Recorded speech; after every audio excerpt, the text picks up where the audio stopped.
Сәлеметсіз ба? Сәлеметсіздер ма, құрметті әріптестер? Қазіргі кезде 31 адам чатқа қосылды. Енді вебинарымыздың уақыты 4:30 болатын. Сондықтан вебинарымызды бастауға рұқсат етіңіздер. Сонымен бүгінгі біздің вебинарымыздың тақырыбы сабақта саралау тапсырмаларын жоспарлау. Бұл вебинарды Талдықорған қаласындағы педагогикалық шеберлік орталығының аға менеджері Ошақбаева Амангүл Әдебековна мен және Алматы облысы Көксу ауданы Балпықби ауылындағы Қыдырәлі Қосымұлы Жалайыр атындағы орта мектептің математика пәнінің мұғалімі Усманова Бағлан Балтабековна жүргізеді. Жаңадан қосылып жатқан әріптестерге қайырлы күн. Енді бұл вебинардың негізгі мақсаты оқытуды саралау, барлық оқушыларды оқу процесіне тарту құралы екенін түсіну, сабақта саралау тапсырмаларын жоспарлаудың маңыздылығын түйсіну және саралау түрлерімен танысу. Егер вебинар аяқталғаннан кейін осының бейне жазбасын жүктеп алам деушілерге төмендегі тұрған сілтеме арқылы бейне жазбаны жүктеп алуларыңызға болады. Өзіміздің вебинарымызды біз психолог Менчинскаяның оқытудың тиімділігі оның мазмұны мен әдістеріне ғана тәуелді емес, сонымен қатар оқушылардың тұлғасының жеке басының ерекшеліктеріне байланысты деген сөзімен бастағымыз келеді. Кейде мұғалімдер көбінесе ойлаймыз, біз өте жақсы тиімді тәсілдерді пайдаланатын болсақ, және оқытудың мазмұны оқушыларға қолжетімді болса, онда біздің сабағымыз тиімді өтеді деп. Бірақ та ол рас шығар, бірақ та бұл жерде оқушының жеке басының ерекшеліктері оқытудың тиімділігін арттыруда аса маңызды рөл атқарады екен. Енді оқытуды саралау дегеніміз не деген сұраққа алдымен тоқталайық. Оқытуды саралау бұл жеке оқушылардың арнайы оқу қажеттіліктерін қанағаттандыру мақсатында әдеттегі оқу бағдарламасының бейімделуін көздейді екен. Ал бұл үдеріске білім беру бағдарламасының мақсаттары, оқыту әдістері, бағалау әдістері, ресурстар мен оқу жаттығулары жекелеген оқушылардың қажеттілігін қанағаттандыратындай етіп жоспарланатын үдеріс деген анықтама берілген. Сонда қарап отырсаңыздар, оқытуды саралау жеке өз бетімен ғана жүргізілетін үдеріс емес, ол міндетті түрде оқу мақсаттарымен, оқу әдістерімен, бағалау әдістерімен, жаттығулармен үнемі тығыз байланыста жүргізілу керек екен. Енді сіздермен тағда бір мынадай тұжырымдамамен ой бөлісіп көрейікші. Мына ұсынылған тұжырымдамалар шындық па, әлде жалған ба? Сіздер енді осы бойынша өздеріңіздің ойларыңызды бөлісіп көрсеңіздер. Бірінші, саралау бұл философия және модель. Тиімді оқыту мен үйрету стратегиялары. Қалай ойлайсыздар, осы бірінші тұжырымдама бұл шындық па, әлде жалған ба? Чатқа өздеріңіздің ойларыңызды жазсаңыздар. Саралау бұл философия және модель. Тиімді оқыту мен үйрету стратегиялары. Қалай ойлайсыздар? Құрметті вебинарға қатысушы әріптестер, өздеріңіздің ойларыңызды бөлісіп отырсаңыздар. Бірінші айтылған тұжырым бұл шындық па, әлде жалған ба? Чатқа жазып отырсаңыздар. Сәуле шындық деді, рахмет. Тағы да ойларыңызды. Шакизат, қайырлы күн. Сіздің ойыңызша бұл тұжырым шындық па, жалған ба? Фариза жалған деп ойлайды екен. Қарашоқ орта мектебі жалған деп ойлайды екен. Тағы да басқа әріптестер. Біз қазір жоғарыда көрсетілген шындық. Жақсы. Расымен ақ бұл философия және модель, тиімді оқыту мен оқыту үйрету стратегиялары. Бұл шынымен ақ шындық. Сіздердің көпшілік әріптестеріңіз ойларыңызбен дұрыс бөлістіңіздер. Енді келесі, жаңадан қосылып жатқан әріптестерге қайырлы күн. Саралау бұл ең алдымен оқуға деген көзқарасы басқаша оқушылардың белгілі бір топтары, жеке білім беру бағдарламасы дегенге сіздер қаншалықты келісесіздер? Бұл шындық па, әлде жалған ба? Тағы да ойларыңызды ортаға салсаңыздар. Саралау бұл ең алдымен оқуға деген көзқарасы басқаша оқушылардың белгілі бір топтары, жеке білім беру бағдарламасы. Шындық дейді. Рахмет, Марина, Бауыржан, Момышыл мектебіндікі. Жалған. Фариза шындық деп ойлайды. Тағы да. Жақсы, бірақ бұл жалған екен. Екінші тұжырымдама бұл жалған тұжырымдама. Енді үшінші тұжырымдама. Саралау бұл оқушылардың берген жауаптарына, оқуына тұрақты талдау. Саралау оқушы қажеттілігіне сәйкес жасалатын түзетулерді талап етеді дейді. Қалай ойлайсыздар, бұл шындық па, жалған ба?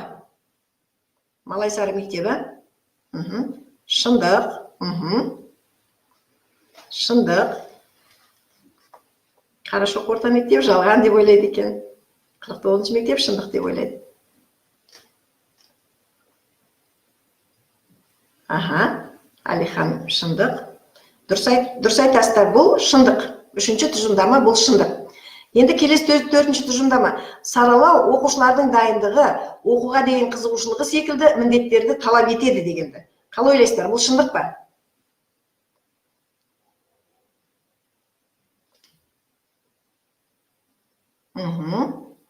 Гүлнира шындық дейді. Рахмет. Айбар шындық деп ойлайды екен. Расымен көпшілігіміз дұрыс тапқандай, бұл шындық екен. Енді келесі тұжырымдама. Саралау кейбір оқушыларға стандарттардан тыс болуға мүмкіндік береді дейді. Саралау кейбір оқушыларға стандарттардан тыс болуға мүмкіндік береді дейді. Бұл келесі тұжырымдама шындық па, жалған ба? Шындық дейді. Шындық, жалған дейді.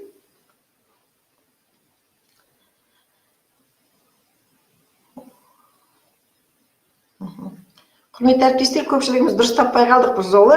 Бұл жалған екен. Саралау кейбір оқушыларға стандарттардан тыс болуға мүмкіндік береді. Бұл жалған екен. Келесі тұжырым. Саралау барлық сынып деңгейлері мен пәндерге арналған.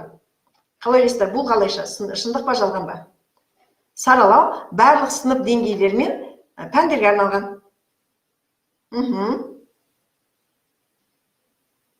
Жақсы, шындық.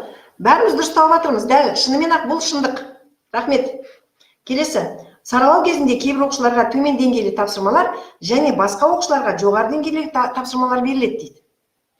Саралау кезінде мына тұжырым бойынша кейбір оқушыларға төмен деңгейлі тапсырмалар, ал басқа оқушыларға жоғары деңгейлі тапсырмалар беріледі дейді. Бұл шындық па? Бәріміз шындық деп жатырмыз, иә? Құрмет, 49-шы мектеп. Рахмет сізге, сіз дұрыс таптыңыз. Бұл жалған. Жалған, шындық. Жақсы, бұл шындығына келген кезде біз қазір бұл туралы тағы да мұғалімдерден көп кездесіп жатқан кемшіліктер кезінде бұны тағы да айтатын боламыз. Енді саралау бұл барлық оқушылардың стандарттарға сәйкес және одан тыс алға жылжуға мүмкіндік беретін құрал. Барлық оқушыларды оқыту үшін саралау қажет. Саралау жақсы оқытудан басталады, бірақ жақсы оқыту әрқашан сараланбайды деген. Бұл шындық па, жалған ба? Сіздер уже мен оқып бітпей жатып айтып жатсыздар. Рахмет. Айбар шындық, Пенжім шындық дейді. Дұрыс айтасыздар, бұл шындық. Жақсы. Құрметті әріптестер, біздің ойымыз бен сіздердің ойларыңыз сәйкес келіп жатқанына біз қуаныштымыз. Енді келесі, енді екі тұжырым бар. Саралау оқушыларды қабілеттілік бойынша топтастыруға сүйенеді дегенді қалай ойлайсыздар? Саралау оқушыларды қабілеттілік бойынша топтастыруға сүйенеді деген. Бұл шындық па, жалған ба? Сәуле жалған деп ойлайды екен, жақсы. Алихан, Гүлнар, көп шындық. Жалған, Пенжім орта мектеп, рахмет. Құрметті әріптестер, бұл жалған екен. Шынымен-ақ біз саралау арқылы оқушыларды қандай да бір топтарға бір саралау үйлестіруді көздемейді. Саралау бұл стратегиялардың, құралдардың немесе оқытудың жиынтығы дегенге қалай қарайсыздар? Жалған ба, шындық па? Саралау ең соңғысы. Бұл стратегиялардың, құралдардың немесе оқытудың жиынтығы деген. Шындық па, жалған ба?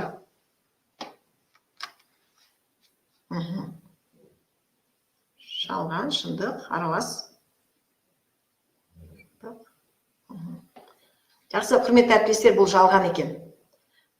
Шынымен саралау стратегиялар, оны тек қана жинағы ғана емес, бағана жоғары жақта айтып отырған шындық дүниелер. Бірақ дәл мына соңғы тұжырым жалған тұжырым екен. Сондықтан ой бөліскендеріңізге, белсенді түрде қатысқандарыңызға үлкен рахмет айта отырып, біз вебинарымызды ары қарай жалғастырамыз. Енді Қазіргі кезде мектеп мұғалімдерінің арасында осы саралауды пайдалануда көп қиындықтар кездесіп жатқанын сіздер өздеріңіз білесіздер. Өздеріңіздің тәжірибелеріңізге де сүйеніп отырып, біздің тарапымыздан курстан кейінгі қолдау барысында, мұғалімдермен кездесу барысында, оларға қарым-қатынас жасау барысында мұғалімдердің шынымен осы саралау бойынша қиналып жатқандарын көріп отырмыз. Енді бүгінгі оқытуды саралаудағы мұғалімнің алдында басты кедергілерге нені жатқызар едіңіздер? Енді осы сұрақты көбінше өздеріңіздің ойларыңызды ортаға салып көріңіздерші. Жалпы саралауда мұғалімдердің алдарында қандай кедергілер бар? Құрметті әріптестер, осы жерде де біз сіздердің ойларыңызды бөліскендеріңізді қалаймыз. Бүгінгі оқытуда саралаудағы мұғалім алдындағы басты кедергілерге нені жатқызар едіңіздер? Қалай ойлайсыздар?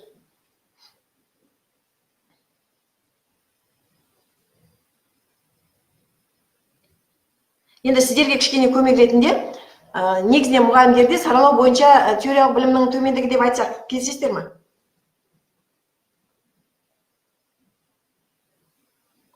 Құрметті әріптестер, қажеттілік таныта алмай, дұрыс айтасыз. Рахмет, Шымкент. Тағы да қандай кедергілер бар? Кедергілерді жазсаңыздар.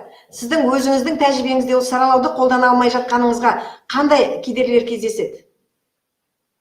Дұрыс айтасыз, ізденістің аздығы, саралау тапсырмалар құрастыруда қиналады, дұрыс айтасыздар. Тағы да ойларыңызды бөлсеңіздер.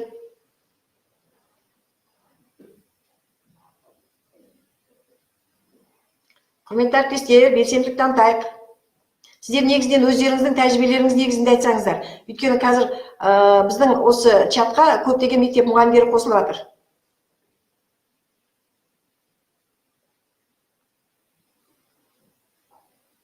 Дұрыс айтасыз, ізденістің тапсырма құрастыруда қиналады. Саралау түрлерін білмейді, дұрыс айтасыз, Сұлжан. Саралау тәсілдерін қолдануда кемшіліктер бар. Рахмет, тағы да.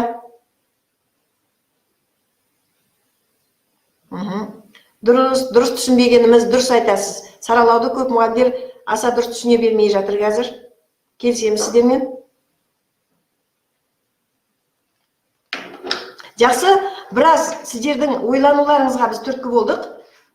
Тәсілдер мен түрлерін ажырата алмау. Жақсы. Енді біз сіздерге өзіміздің курстан сабақ мақсаты мен саралау тапсырмаларына сәйкес келмеу. Дұрыс айтасыз.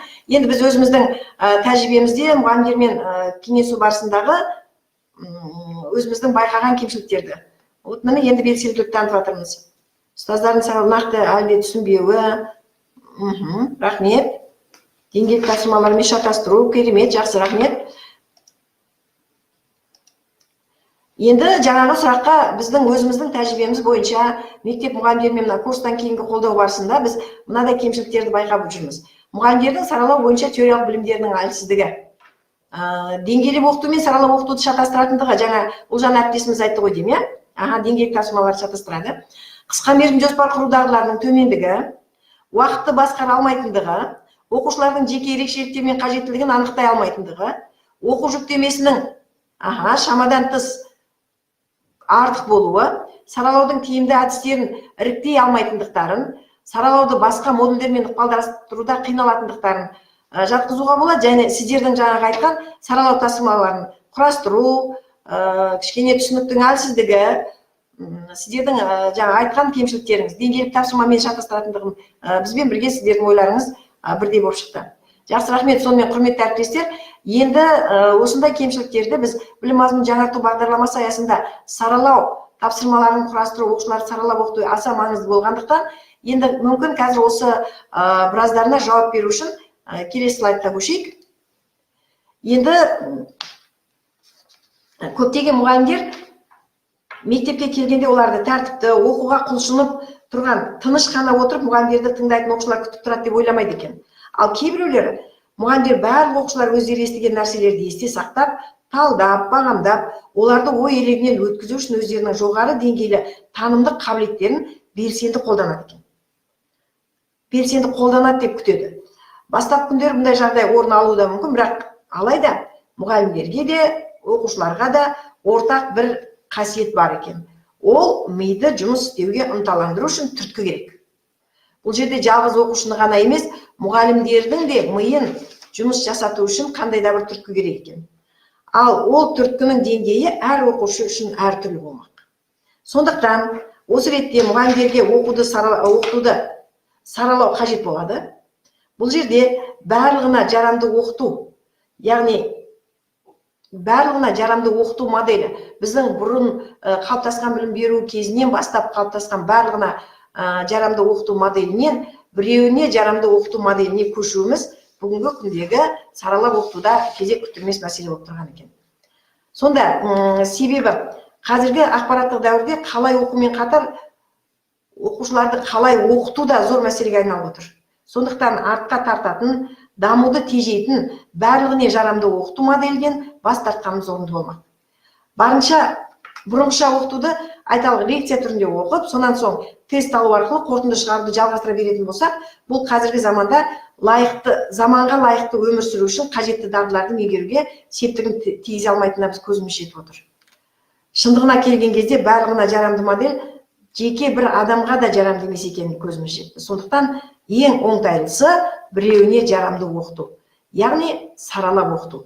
Біреуіне жарамды оқыту деген сөз сыныптағы оқушылардың әрқайсысына жеке өздерінің оқу ерекшеліктеріне, танымдарына байланысты оқытуды айтамыз. Сондықтан да біз қазір осы саралап оқыту бойынша сіздерге тағы да келесі слайдтарда ойымызды бөліскіміз келеді. Енді оқыту мен оқу біртұтас үдеріс екенін біз бұрыннан білеміз, нейроғылым саласындағы зерттеулер төс, пішін, дыбыс және орын сияқты сенсорларды анықтауда адамдардың қабілеттері әртүрлі болатынын көрсетіп отыр. Осы айырмашылық оқушылардың танымдық қабілеттеріне, оқу стильдеріне, оқу материалдары мен оқыту әдістерін қалай қабылдайтынына байланысты екен. Сондықтан біз әр оқушыны жеке бірегей деп айтуымыз керек. Осының негізінде мұғалімдер әртүрлі оқушылардың қабілеттеріне, зият деңгейлеріне, оқу стильдеріне сәйкес келетін оқыту әдіс тәсілдерін пайдаланғаны дұрыс. Жекелеген оқушыларға лайықты әр алуан әдіс тәсілдерді ұсынған жағдайда барлық оқушыларға қоғамның шынайы мүшесі болуға жағдай жасайды екенбіз. Енді осы саралау арқылы біз мұғалімдерге жеке оқушылардың қажеттіліктерін қанағаттандыруға біз мынадай кесте ұсынуды жөн көріп отырмыз. Бірінші, оқушы не үйренеді?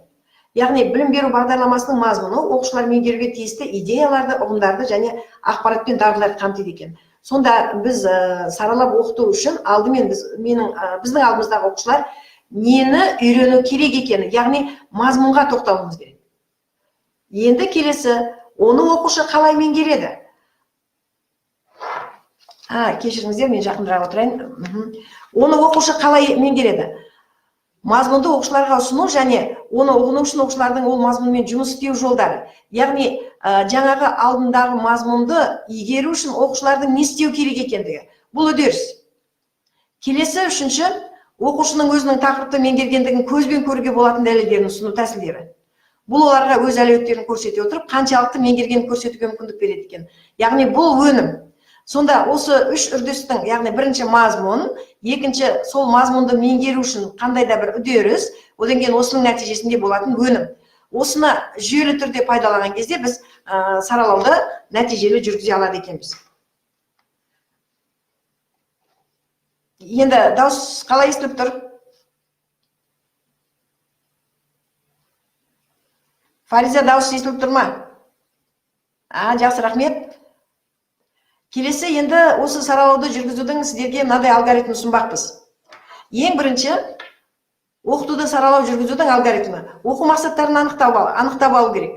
Ол үшін мынадай мәселелерді қарастыру керек. Оқушылар нені білуі, түсінуі керек. Сабақ нәтижесінде бұны жасай аламын ба, мұғалім ретінде? Білім, түсінік және дағды мақсатқа бағытталған ба? Ол қандай стандарттармен сәйкес келеді? Бұл сабақтың мақсаты не? Сонда ең бірінші оқу мақсатын анықтау үшін мен осы туралы ойлануым керек екен. Екінші, әр оқушының дайындығы, қызығушылығы немесе оқу туралы ақпарат жинауымыз керек. Ол оқу мақсатына сәйкес оқушылардың дайындығы қандай деңгейде? Дәл осы оқу мақсатына сәйкес. Мен оны қайдан білемін? Оқушылар осы сабақ туралы не ойлайды? Мен оны қайдан білемін? Міне осы туралы ойлануымыз керек мұғалім ретінде. Келесі, сабақтың дәйектілігі. Оқушылардың жалпы дайындығы дайындығына сабақ кезеңдері сәйкес келе ме? Яғни сабақтың басы, аяғы, ортасы деп бөліп жүрміз қазіргі кезде. Осы сабақтың кезеңдері оқушылардың жалпы дайындығына қалай әсер етеді? Сәйкес па? Келесі сабақты талдаңыз, саралау мүмкіндіктері. Енді дәлелдемелер не талап етеді? Бұл жерде біз саралау жүргіземіз. Кейбір оқушылар не істей алады? Сабақта оқушыға ықпал ететін жағдайлар жасалған ба? Мен мұғалім ретінде нені реттей аламын? Осы туралы түсінуіміз керек. Келесі саралап оқытуды жоспарлау, тәжірибе мен тапсырмалар. Яғни мен нақты сабағымның жоспарлауын берген. Осылардың бәрін ой елегінен өткізгеннен кейін, енді бұл жерде мен сабақты жоспарлауда сараланған тапсырмаларды қалай қолданамын? Оларды ұсыну үшін қандай стратегияларды қолдана аламын? Барлық оқушылардың жұмыс жасауын қалай қамтамасыз ете аламын? Оқу мақсаттары сәйкес келетін жоғары деңгейлік тапсырмаларды қалай жоспарлаймын? Міне осы туралы мен сабақты жоспарлау барысында үнемі ойлануым керек. Келесі, нақты сабақтың жоспары. Сабақ қалай жүргізіледі? Менің саралау тапсырмаларын енгізілген сабағым қалай жүргізіледі? Бұл сабақ оқушының түсінігі мен жетістіктерін қамтамасыз ететін сабақ па? Оқушылардың үлгерімі қалай бақылауға болады? Оқушының қалай түсінгенін тексеруге болады? Оқушының түсінгенін қалай тексеруге болады? Деген сияқты сұрақтарды біз үнемі қарастырып отыруымыз керек. Ең соңында сабақты жүргізу, оқушының оқуын бағалау.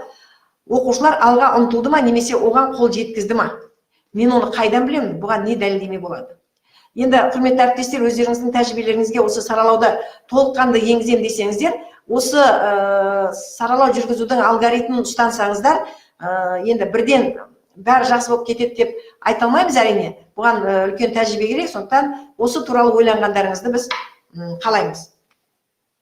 Енді келесі, бәрімізде білім мазмұнын жаңарту бағдарламасы аясында курстан өту барысында саралау тапсырмаларының саралаудың тәсілдерімен танысқан болатынбыз.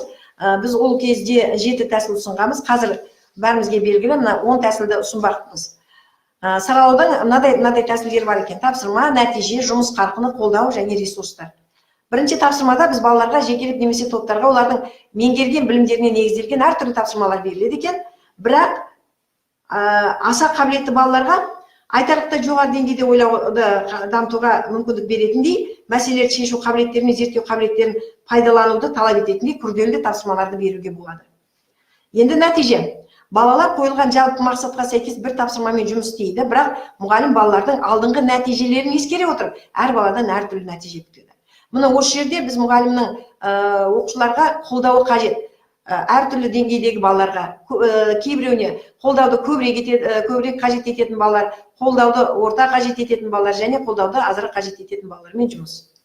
Енді жұмыс қарқыны. Балаларға жалпы тапсырма беріледі, бірақ оларды аяқтауға жұмсалған уақыт олардың дағдыларына қарай анықталады. Қабілетті бала басқаларға қарағанда негізгі міндеттерді орындауға аз уақыт жұмсайтынын болжауға болады. Ал содан кейін айтарлықтай күрделі жұмысты орындауға кіріседі. Келесі, қолдау. Балалар жалпы тапсырманы орындайды, бірақ олардың кейбіреуіне басқаларға қарағанда көп немесе кем қолдау көрсетіледі. Қабілетті балаға білімнің кейбір саласында жеке көмекке қажет болады екен.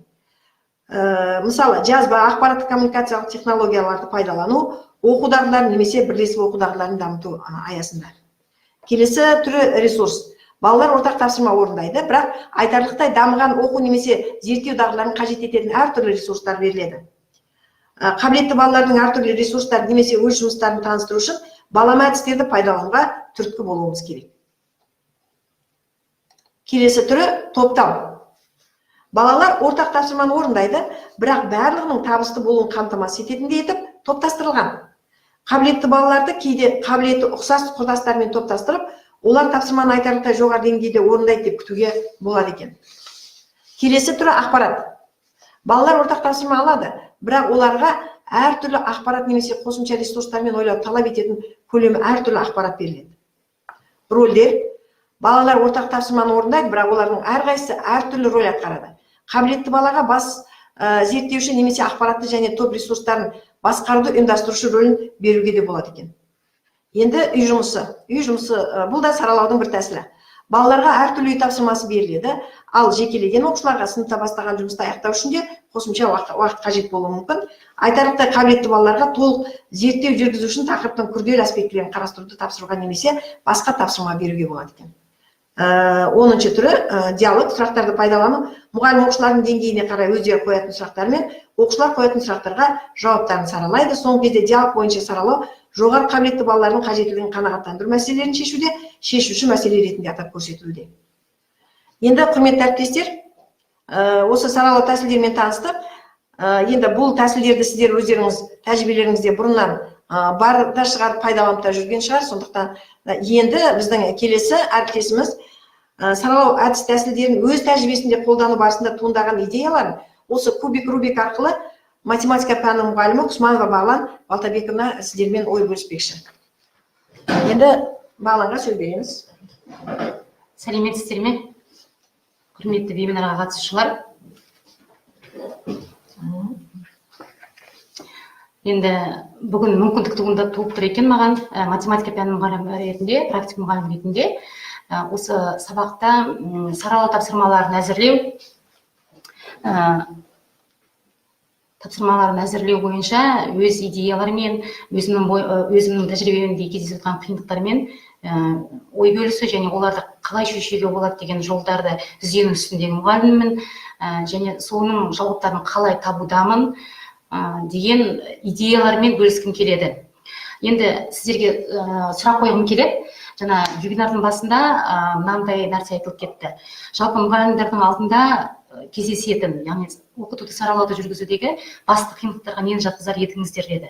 Сол жерде оқытуды саралауды жүргізу үшін оларды басқа модульдермен үйлестіру қажеттілігі, түсінбеушілігі деген кедергі бүгінгі мұғалімнің тәжірибесінде бар деген кедергіні айттық. Сіздер сонымен келісесіздер ме? Яғни оқытуды саралау үшін біз оқытуды саралауды басқа модульдермен немесе басқа әдістермен үйлестіре білуіміз керек пе? Ойларыңызды бөліссеңіздер. Рахмет, Сәуле. Белсенділік танытайық.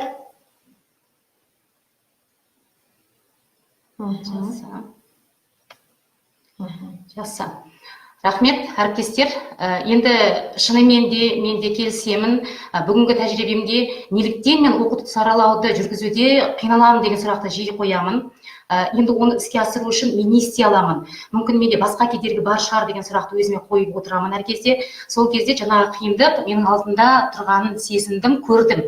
Енді шынымен де бұл қиындықтың бар екен және ол оқытуды саралау барлық басқа модульдермен және әдістермен сабақ үрдісінде, яғни оқыту мен оқу үрдісінде іске асу керектігін мына кубик рубиктің көрінісі ретінде осыны пайдалана отырып сіздерге жеткізгім келеді. Мысалы, мен қолымдағы кубик рубиктің әр жағындағы әр тұсы мұғалім мен оқушының ролін атқарады десем болады. Яғни оқытуды саралаудағы ролі қызыл түсі, көк түсі белсенді оқытудағы ролі, жасыл түсі қалыптастырушы бағалауды жүргізудегі, ақ түс бірлескен оқу, сары түс кері байланысты жүргізудегі мұғалім мен оқушы ролін, ал қызыл сары түсі сабақ мақсатын құрудағы мұғалімнің ролін сипаттайтын көрініс ретінде болатын сезініп көріңіздерші.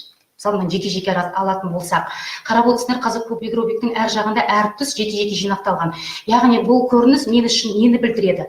Бүгінгі күндегі қалыптастырушы бағалау туралы, белсенді оқу туралы, бірлескен оқу туралы, кері байланыс туралы, сабақ мақсатын құру туралы, теориялық білімнің бізде бар екенін біз сеземіз. Яғни жеке дара қарағанда оны түсінуге мүмкіндік бар. Дегенмен де оқытуды саралауда біз неліктен қиналамыз? Егер ол туралы теориялық білім болса, мана анық қанық. Енді жаңа бастапқы дүниемен қайтадан қайтып келейін. Оқытуды саралауды жүргізудегі қиындықтың бірі ол осы оқытуды саралаудың басқа модульдермен немесе әдістермен үйлесімін бақылай алмауымыз шығар мүмкін. Оны жоспарлай алмауымыз шығар. Ал енді шынымен де оның үйлесімі болу керек. Үйлесімі болу керектігін мен мына әрекетпен көрсетіп көрейін. Мысалы, мына кубик рубиктің жаңағы әр түрлі түстерін мен қазір бұраған кезде қарасаңыздар, алты жақтағы түстердің барлығы, мысалы, бір жаққа байланыс айтатын болса, әр түрлі болып кетті.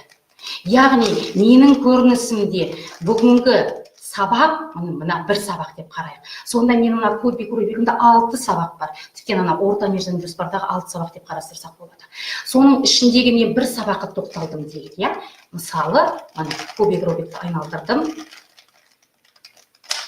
Айналдырайын, өйткені үйлесімі болу керек дедіңіздер жаңа сіздер. Шынымен де жаңағы түске қарасақ, саралау. Менің бүгінгі күндегі зерттеудегі проблема оқыту саралауды қалай іске асырамын. Міне ол ортада тұр. Бірақ дегенмен де мен оны көздегенімен, оның басқа модульдермен, басқа әдістермен қалай ықпалдасқанын көріп тұру, бақылау, ол менің міндетім деп санаймын. Яғни оны бақылау арқылы сабақ үрдісін, немесе сабақты жоспарлауда мен осы алгоритм көз алдына елестетемін. Міне, саралау. Яғни, бүгін қазіргі мына саралау, мына сабағымдағы саралау. Қалыптастырушы бағалаумен, кері байланыспен, белсенді оқумен, мен әртүрлі түсті көрсетіп тұрмын. Кері байланыспен, бірлескен оқумен, үйлесімін табу керек екен. Осы үйлесімді мен жоспарлай алам ба? Осы үйлесімді мен жүргізе алам ба деген сұрақ туындайды менде. Енді осы үйлесімнің іске асатынын сіздерге көрсету үшін әріптестер, енді барлығымыз математикадан алшақ адамдар емеспіз, негізгі қарапайым математиканы білеміз деп айтайын, иә? Тақ сандар, жұп сандар. Енді математика мұғалімі ретінде болғандықтан мен сіздерге нақты оқу мақсатының негізінде келесі үйлесім қалай іске асырғанымды айтып көрейін. Мысалға, сіздер елестетіңіздер. Әріптестер, балаларыңыз алдарыңызда отыр. 5-ші сынып математика сабағы. Оқу мақсатымыз тақ сандар мен жұп сандарды меңгерту. Біздің барлық жоспарымыз осы мақсатқа бағдарланып жасалуы керек. Енді менің негізгі мәселем оқытуды саралауды осы жерде қалай іске асырамын. Сабақтың ортаға кезеңі деп елестетейік. Алғашқы кезден өтіп кетті, тақ сандар мен жұп сандар туралы анықтаманы балалар біледі. Енді орта кезеңінде оқушыларды топтастырамыз. Оқушыларға мынандай тапсырма береміз.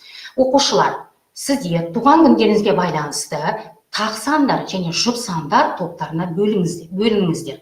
Оқушылар бөлінеді. Бірінші сұрақ кетті, әріптестер. Осы жердегі үдерісті елестетіп көріңіздер. Енді екінші сұрақ.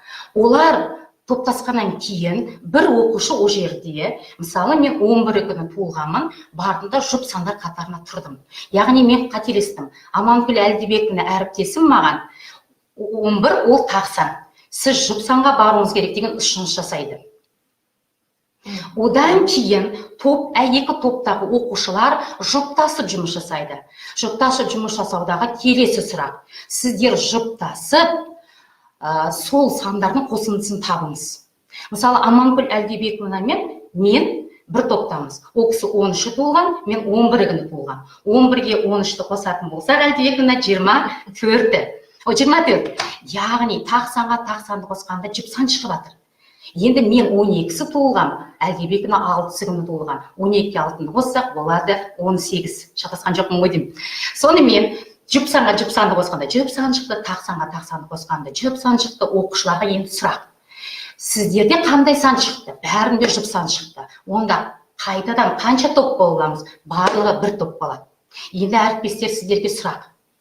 Жаңа мен айттым, мен оқытуды саралауды көздеп тұрмын, бірақ дегенмен де оқытуды саралауды жүргізу барысында менің осы әрекетімде оның басқа модульдермен үйлескенін байқадыңыздар ма?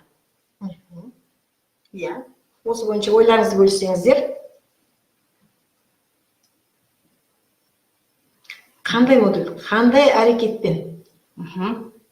Иә, байқалды, бірақ қандай әрекетпен? Бірлескен оқу болды деп ойлайсыздар ма? Жаңа айтып кеттік қой, мысалы, көп жинаған жауап береді. Бірлескен оқу, бағалау. Бағалау орын алды деп ойлайсыздар ма? Бағалау жүрді ма осы жерде?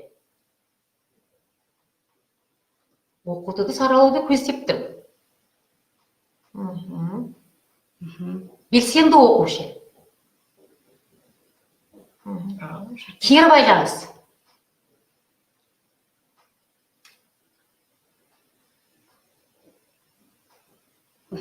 Ал осы қойылған сұрақтардың өзі оқу мақсатына бағдарланған ба?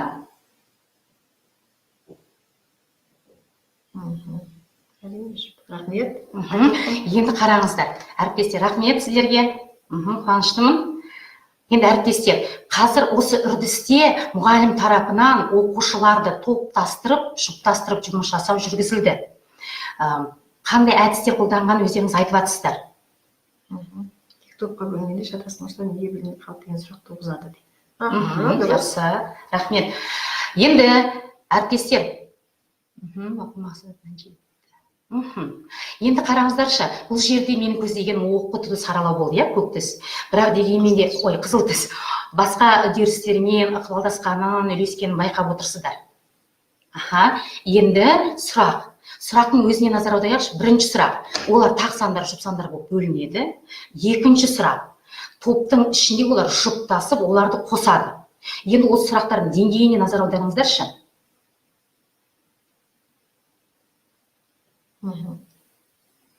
Бірінші қойылған сұрақ пен екінші қойылған сұрақ. Бірінші қойылған сұрақ қайталап жіберсең. Бірінші қойылған сұрақ тақ сандар мен жұп сандар бойынша бөлінді, жай ғана. Мысалы, мен 11-і туылдым, Әлдебекова 14-і туылды. Енді туылған күніміз өзгеріп жатыр қазір.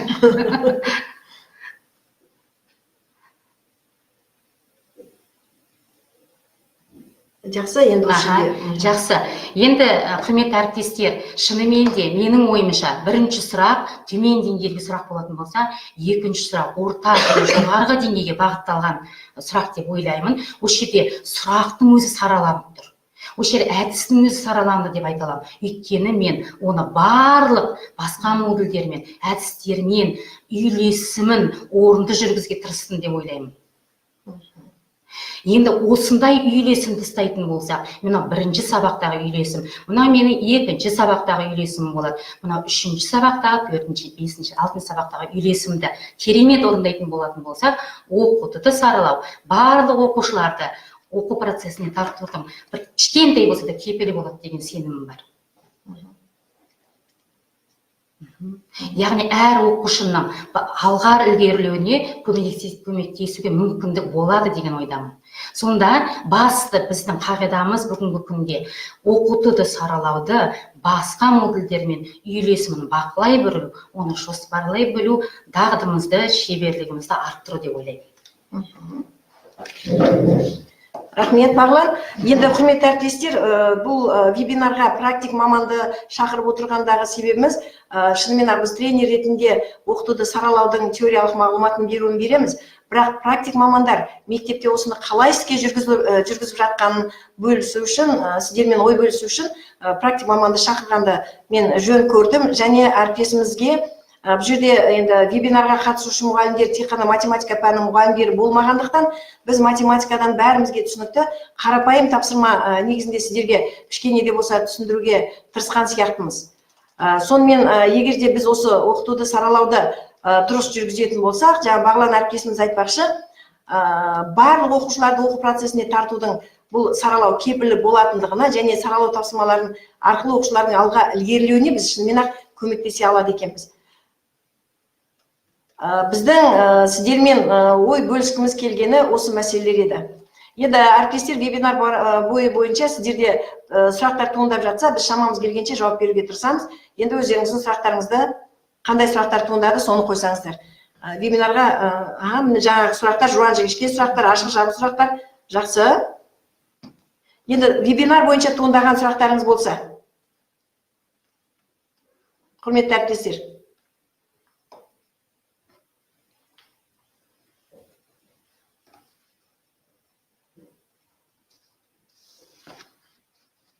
Сұрақтарыңыз жоқ па?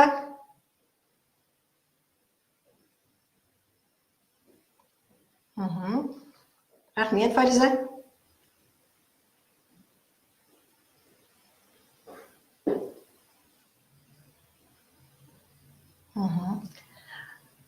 Жақсы, егер сұрақтарыңыз жоқ болса, құрметті әріптестер, бір ғана вебинарға қатысып, саралау бойынша толық ақпарат алдым деу орынсыз шығар.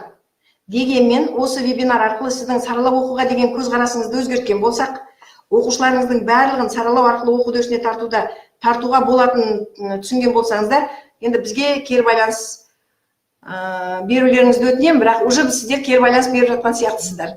Рахмет сіздерге. Шынымен біздің осы вебинар сіздердің саралау бойынша ойларыңызға түрткі болса, осы туралы ойлансаңыздар, енді біз өте қуаныштымыз сіздерге әйтеуір бір пайдалы ақпарат бергенімізге. Рахмет.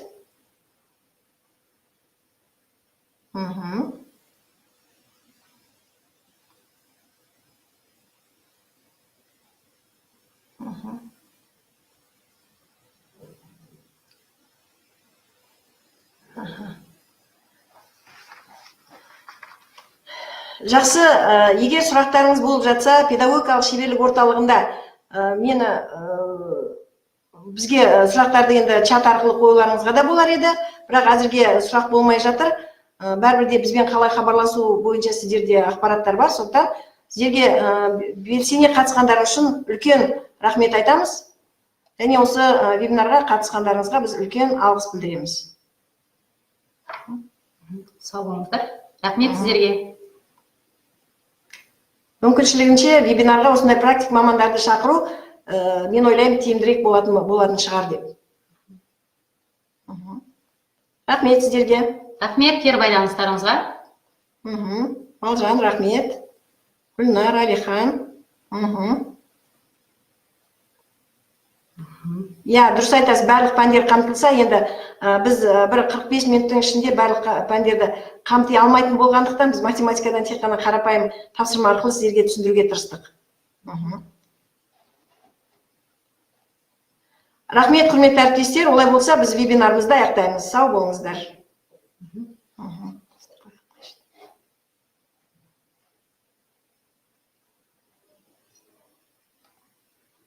Сау болыңыздар.